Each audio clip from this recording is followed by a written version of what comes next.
My parents gave my sister $100,000 for a house and called me a failure. What I did next left them speechless. I had always tried to do the right thing. Grow up, work hard, follow the rules. But apparently, none of that mattered to my parents. My sister? She got everything handed to her, the car, the trips, and then, the biggest gift of all, $100,000 to buy a house. Me? I got a lecture. "You're the failure," my mom said one night after I tried to talk about my plans. I remember staring at her, feeling my chest tighten. The words weren't just words, they were a verdict. A label that had followed me my entire life.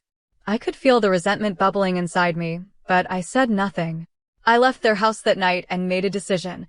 I would stop calling them, stop trying, stop seeking their approval. For 2 years, I focused on myself. Every paycheck, every promotion, every tiny victory was for me. I didn't need their approval, and I certainly didn't need their pity.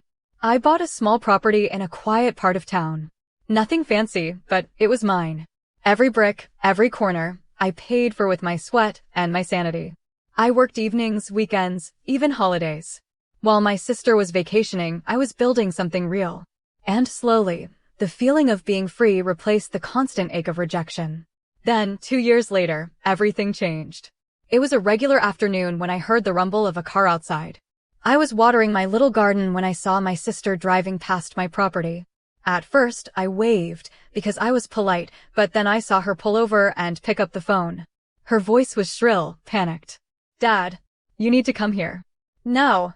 I froze. I didn't move. I didn't answer the phone. I just stood there, watching. Apparently, she didn't know what she was walking into. I had finished some last-minute renovations that day, adding a small office and a reading nook. To anyone looking from the outside, it looked simple.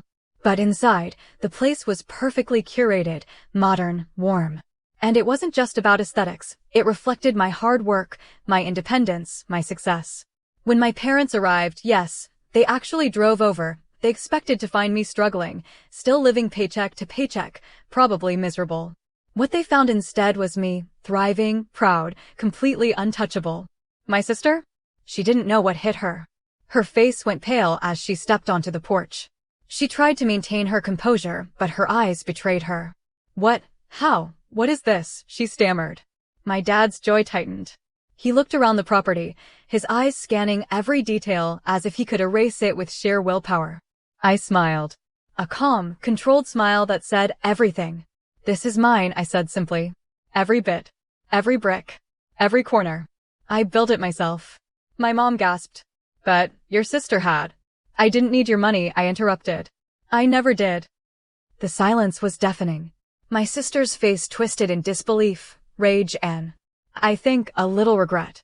She opened her mouth to argue, to defend herself, but I could see it crumbling. Over the next hour, they argued amongst themselves. I stayed quiet, watching. And then my dad finally said something that I will never forget. We didn't know. I held up a hand. "You don't get to know. You get to watch. That's all." And then I did the one thing they never expected. I turned my back and walked inside my home, closing the door. I didn't yell. I didn't cry.